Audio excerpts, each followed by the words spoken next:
Starship Simulator. In this walkthrough, I'll be guiding you through the core systems and mechanics you'll need to confidently operate your ship. We'll cover everything from basic controls and navigation to ship management and mission readiness. Let's get started.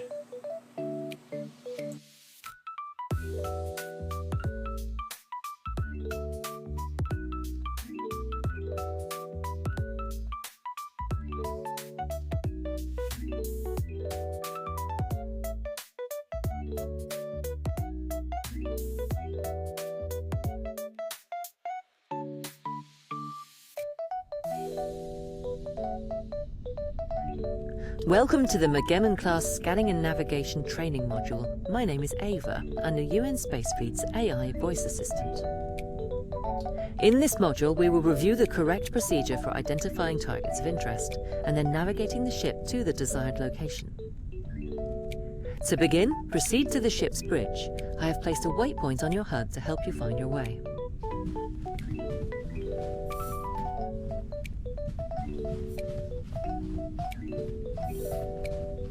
Welcome to the bridge. This is the ship's nerve center, where you have command and control over any ship system. Right now, we're interested in the science station, so make your way over to that console and take a seat. This bridge station is responsible for scanning space around the ship and then highlighting any targets of scientific interest for the command staff.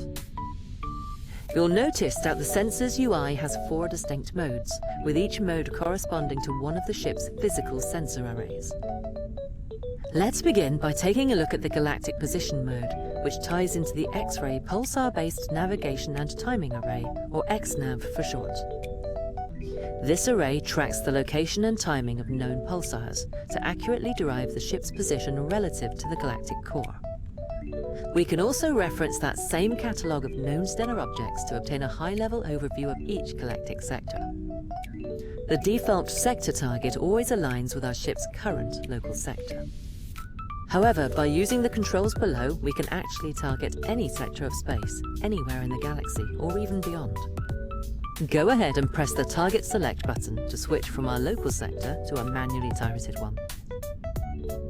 You'll notice that the sector information has now updated to reflect the change of sector target. While this is only a high-level overview of a given sector, the data can still be useful when deciding where to explore next. And then finally, we have some simple display controls for refining your view of the galactic map.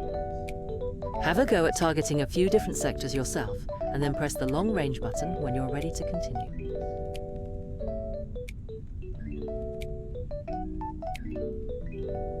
The long-range mode employs the ship's Space-Time Curvature Mass Inferencer, or SCMI array for short. As the name suggests, the SCMI array infers the location and mass of celestial objects by detecting localized changes in the curvature of space-time. While operating in passive mode, the array detects the largest sources of space-time curvature within a 50 light-year radius of the target location. Typically, these will be star systems, but the array is also capable of detecting much smaller objects within a few light-years, such as rogue planets. And as with the XNAV array, the default target location is the ship's current galactic coordinates. This will update automatically and refresh the target list as you travel across the galaxy, but you can toggle that behavior on and off using the Auto Refresh button. And again, we can also manually target any sector of space in an effort to find distant targets of interest. Just be aware that the SCNI array has a maximum active range of 2,000 light-years, beyond which it can only resolve the most massive of objects. And on the subject of active scans, let's take a more detailed look at a nearby star system.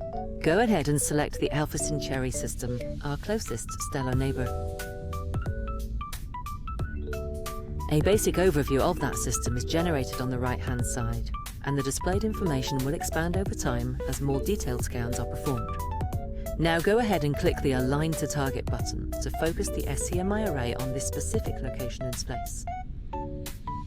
We are now presented with a more detailed view of the targeted location. However, you'll notice that it's only showing the passively acquired data. Let's fill in the blanks by performing a long-range survey. The Initiating SCMI array long-range is now survey. actively scanning the target location for point-like increases in the curvature of spacetime. By employing Einstein's field equations, the system can derive the amount of mass required to cause the observed increase in curvature. Then, once the mass is known, we can determine roughly what class of object we are observing, be it a rocky planet or a gas giant. Okay, Long-range there we survey go. complete. We now have a much more accurate picture of this star system. Go ahead and select any of the objects in the target list. You'll find that we now have more detailed information available to us on the right-hand UI panel. You will also notice that the data is split into distinct knowledge levels, and with our long-range survey, we have unlocked knowledge level 1. This is also indicated on each target entry by way of a single green pip. The goal here is to find rocky worlds within a star's habitable zone, which is our primary target of scientific interest.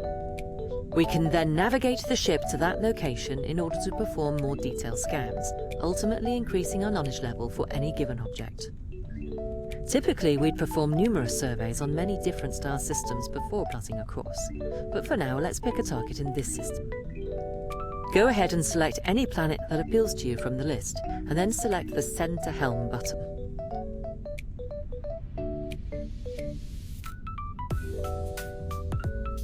This makes the planet's coordinates available to the Helm station, so let's head over and take a look at that console now. We'll begin by taking a quick look at the various screens available to the Helm. The left-hand display is dedicated to navigation and shows both the ship's current galactic position along with its target estimation coordinates. The central display deals with the flight controls themselves, including the FTL system, sublight engines, and the reaction control thrusters. The right-hand screen features the autopilot controls, toggles for the 3D target indicators, and the ship's navigation lights.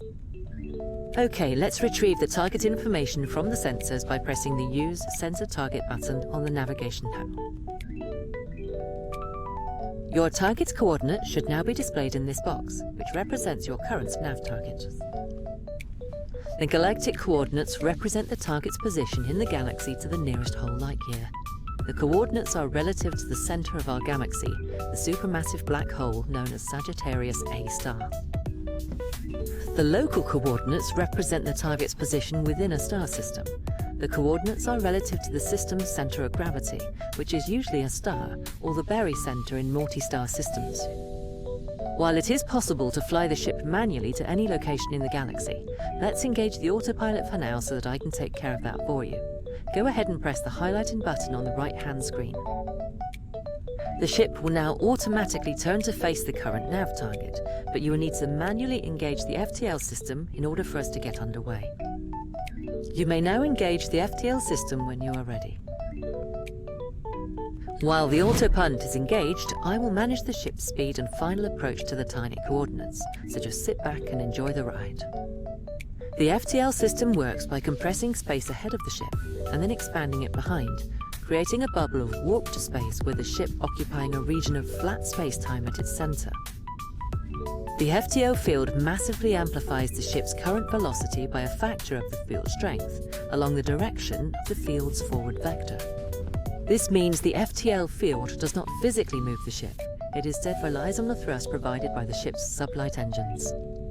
The maximum speed of the ship is therefore a combination of the FTL field strength and the thrust output of the sublight engines. For the Magellan class, this is approximately 300 light-years per hour. Even so, the Milky Way is a vast and mysterious place, and even at our top speed, it will still take over 2 full weeks to fly from one side of the galaxy to the other. It looks like we're not far from our destination now, so enjoy the view while I handle the final approach.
Okay, here we are.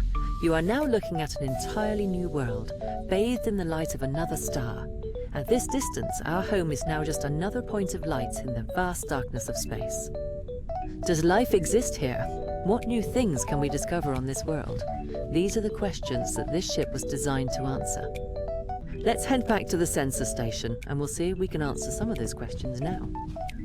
With our ship having arrived at our target star system, we can now employ the medium-range sensors to broaden our general knowledge of this location. Go ahead and press that button now.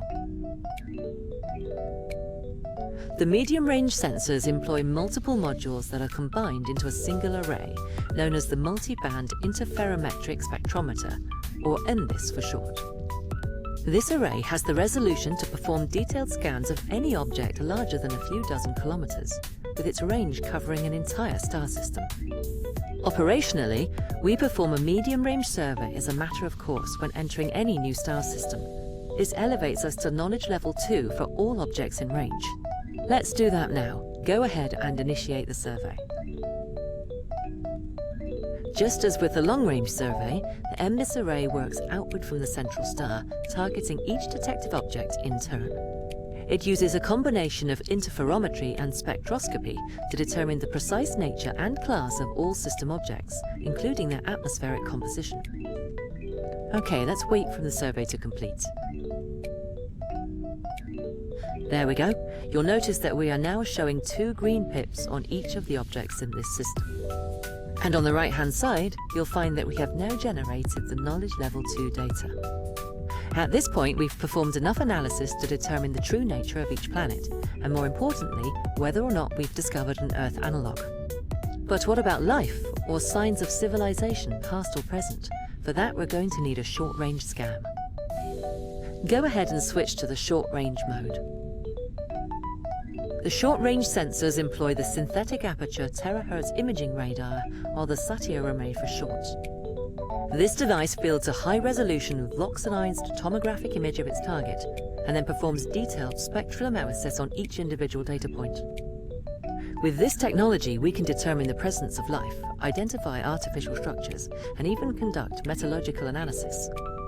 Let's perform a scan of this planet now and see what details we can reveal.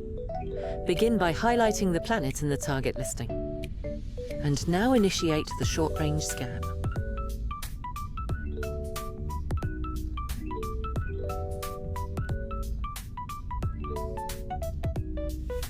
Great, you'll notice that we have now generated knowledge level 3 data for this planet, which covers all of its surface details.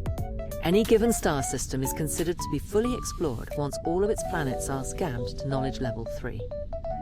Okay, let's take a look at those surface details. Go ahead and press the Surface Map button. From here, we can enable or disable various data overlays depending on our current area of scientific interest. The first overlay is fairly self-explanatory. It simply displays the planet's cloud layers. The next overlay shows the planet's lit and unlit regions. This button highlights any tech signatures on the planet's surface, be that current or historical technology. And then we have life signatures, which can be anything from simple bacteria to complex life forms. You are now armed with the knowledge and skill required to head out into the unknown depths of our galaxy, to conduct scientific research and discover its mysteries. This ship and her crew are tasked with exploring distant worlds, seeking out new life in all of its diversity, and making peaceful first contact with any intelligent species that we might encounter along the way. This concludes the Scanning and Navigation training module. You are free to continue exploring if you wish, but please be aware that your progress will not be saved. Thank you, and goodbye. Alright, let's do a little exploring. See what's in here. Looks like maybe the captain's quarters.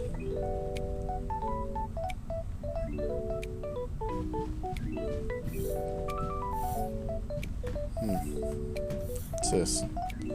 Some cameras? Wonder if those can fly around inside or outside.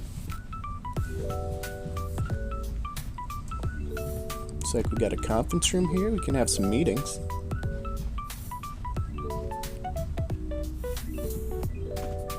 Maybe this is the second in command office.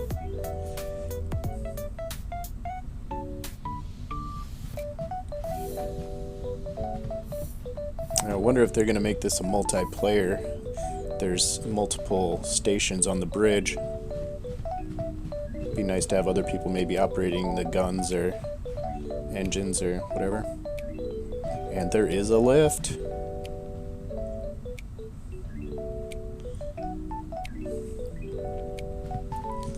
Let's go see what's around here. We got a bar.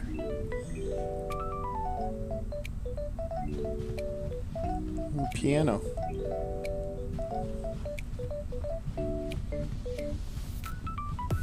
Shoot some pool. Looks like we got a storage room here. This looks like it's in the process of becoming a bathroom.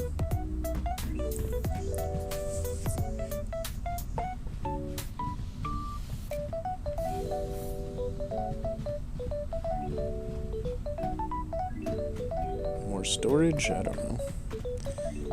These control panels, we're going to go over that in the next video. Looks like we got replicators of some sort. Looks like food replicators. Got some bananas and apples on the floor.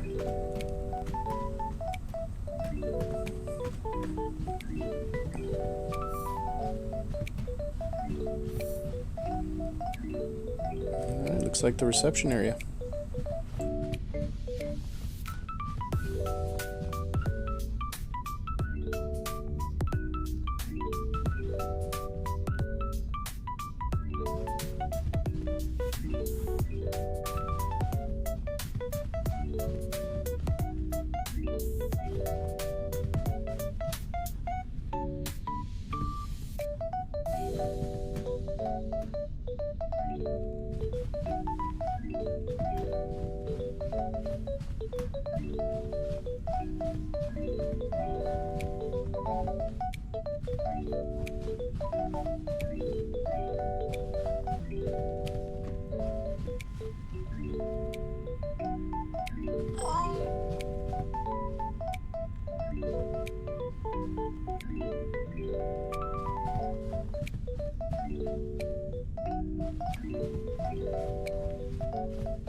Oh look, it's Jonesy the cat.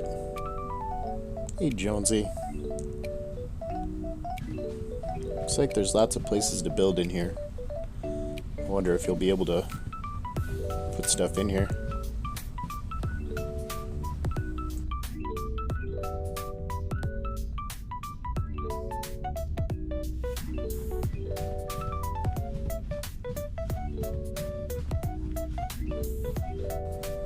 Thank you guys for watching. Please like and subscribe, so it'll help me out a lot.